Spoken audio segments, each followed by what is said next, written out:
ఈరోజు పానీపూరి చేయడం తయారీ విధానం నేర్చుకున్నాము. దానికి కావాల్సి చూడండి, బ్లాక్ సాల్ట్ పౌడర్, బొంబాయి రవ్వ, కొత్తిమీర, చాప్ ఆనియన్స్, బాయిల్ చేసి మ్యాష్ చేసుకున్న పొటాటో, మసాలా పౌడర్స్, కారం, ధనియాల పౌడర్, జీరా పౌడర్,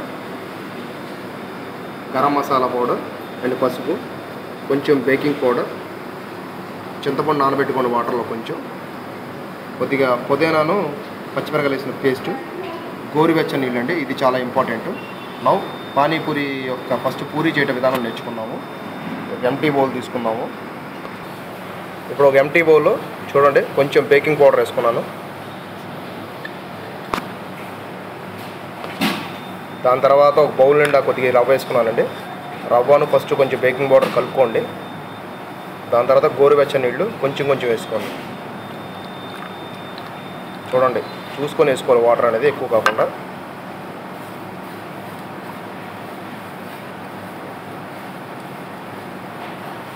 ఫస్ట్లో మీకు అలాగే ఉంటుంది. అది పోను ఏమైందంటే ఒక మైదా పిండి తయారైనట్టుగా ఉండలా తయారవుతుంది. మీరు ఒక బౌల్ చేస్తే చాలండి. మీకు దగ్గర ఒకవేళ మీకు ఏమైనా వాటర్ కానీ ఎక్కువైనట్టుంటే మాత్రం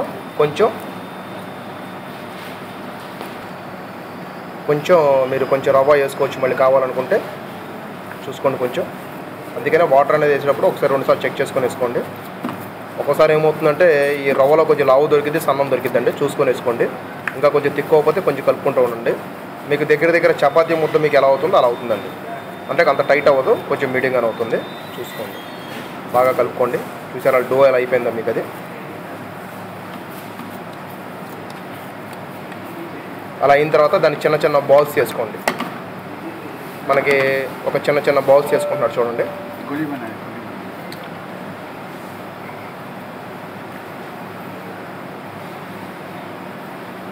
మీకు ఒకరు చూడండి, బాల్స్ చేసే విధానం చాలా సింపుల్గా ఉంటుంది. ఒక పెద్ద చేసుకొని చిన్న బాల్స్ అలా మీకు ఎన్ని బాల్స్ వస్తే అన్ని బాల్స్ చేసుకోండి. దాని తర్వాత ఏం చేస్తారంటే కొంచెం పైన ఆయిల్ అనేది లైట్గా వేసుకోండి. ఎందుకంటే ఆ ఎత్తుకోకుండా ఉంటాయి కాబట్టి లైట్గా ఆయిల్ వేసాను. ఇప్పుడు దీని తర్వాత మనం పూరి చేసే విధానం ఒకసారి చూద్దాం. ఇవన్నీ కొంచెం మనం కింద వేసుకుంటున్నామండి. వేసే ముందు సర్ఫేస్ కొంచెం నీట్గా క్లీన్ చేసుకోండి. దీని తర్వాత ఒక చిన్న ప్లేట్ తెచ్చుకోండి. ఆ పూరి చేసి ఆ ప్లేట్ దాంట్లో పెట్టుకుంటాము. చూడండి, చాలా సింపుల్గా అవుతుంది. చాలా సింపుల్ అండి, అంతే. అలా మీరు అన్నీ చేసుకొని ఒక ప్లేట్లో నీట్గా పెట్టుకోండి. సేమ్ చిన్న బేబీ పూరీస్ అంటారు కదా, అలా అన్నీ మీరు పూరీలు చేసి పెట్టుకోండి.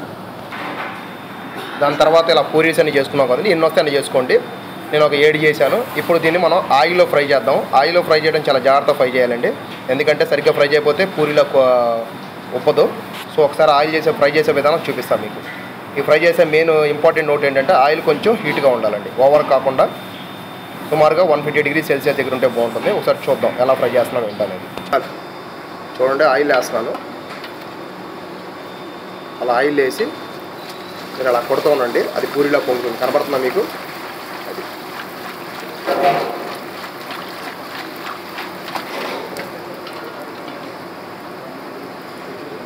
అలా పూరిలా పొంగిన తర్వాత దాన్ని మీరు నీట్గా ఒక గోల్డెన్ కలర్ వచ్చేంత వరకు ఫ్రై చేసుకోండి.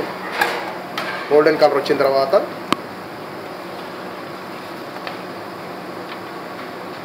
ఇప్పుడు నేను ఆయిల్ నుంచి తీస్తున్నానండి. మంచి కలర్ రానివ్వండి, లైట్గా. బాగా క్రిస్పీగా ఉండాలంటే కొంచెం ఎక్కువసేపు ఆగాలి. సో బాగా ఏగినాయి, మంచి కలర్ వచ్చినాయి. నేను చూస్తానండి, అది సేమ్ అలా ఎగుతుంది కాబట్టి దీన్ని ఇప్పుడు ఆయిల్లో చేసుకున్న పానీపూరిని ఒక ప్లేట్లో వేసుకున్నామండి. ఇప్పుడు దీంట్లో మసాలా తయారు చేసే విధానం ఒకసారి చూద్దాం. దానికి కావాల్సిన ఏంటంటే ఒక ఎంటీ బౌలు. మసాలా చేసుకునే విధానం చూడండి. మనం ఆలు తీసుకున్నాము,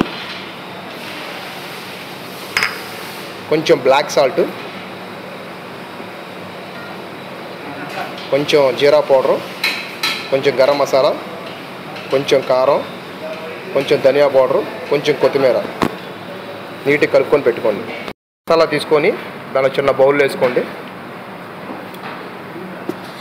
ఇప్పుడు పానీపూరి యొక్క పానీ చేయడం విధానం నేర్చుకున్నాము. ఇదే బౌల్ వాడుకోవచ్చండి, ఏమవదు. సో దీంట్లో కావాల్సింది ఏంటంటే ఫస్ట్ కొంచెం గ్లాసులో నీళ్ళు తీసుకుంటాము. దీన్ని తయారు చేసే విధానం చాలా ఏంటండి, ఆల్రెడీ మనం చింతపండు కలిపింది ఉంటుంది. ఈ చింతపండు కొంచెం అక్కడ పల్పేస్తాము. ఒకసారి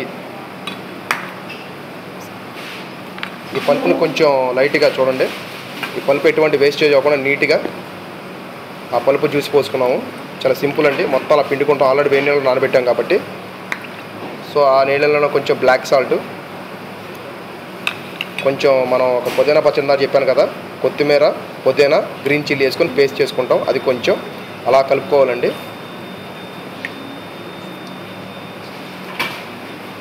ఆ తర్వాత వాటర్ అవుతుంది. సో దీంట్లో ఏంటంటే వాటర్ కూడా కొంచెం మన గోరువెచ్చని కొద్దిగా మిగిలిపోయిన ఉంటాయి, కలుపుకోవచ్చు అండి. లైట్గా కలుపుకున్నాము. కొంచెం సాల్ట్ కూడా వేసుకుంటామండి.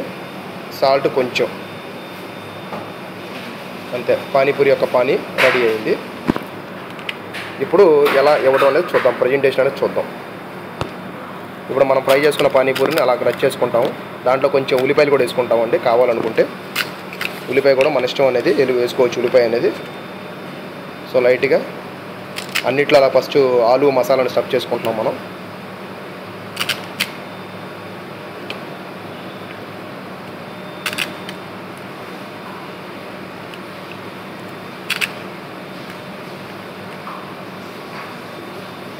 ఉల్లిపాయ ఉంటే కొంచెం ఫీల్ అవుతారు కాబట్టి సో అన్నిట్లో మనం ఆనియన్స్ అనేది స్టఫ్ చేసుకుంటున్నాం.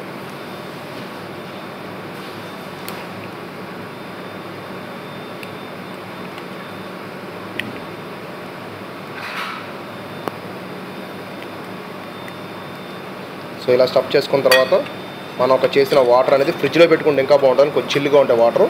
సో యాక్చువల్గా ఏంటంటే కొండలో పెడతారు, కానీ మనం ఫ్రిడ్జ్లోనే పెట్టుకోవచ్చు. ఈ వాటర్ అనేది మన యొక్క క్లారిటీ అండి. కావాలంటే పలతగా కూడా చేసుకోవచ్చు, లేదంటే తిక్కుగా కూడా చేసుకోవచ్చు. నేనేంటంటే కొంచెం థిక్గా చేసుకున్నాను, బాగుంటుందని చెప్పేసి. చాలామంది బయట వెళ్తే మాత్రం ఏం చేస్తారంటే కొట్టలో కొంచెం వాటర్ అంటే కంటెంట్ ఎక్కువ పోస్తుంటారు. So ready to eat the panipuri. Thank you. కావాలంటే కొంచెం ఉల్లిపాయలు కూడా స్టఫింగ్ పెట్టుకోవచ్చు అండి. The final panipuri ready. దాని మీద కావాలంటే కొంచెం కొత్తిమీర అనేది లైట్గా స్ప్రింకిల్ చేసుకోవచ్చు.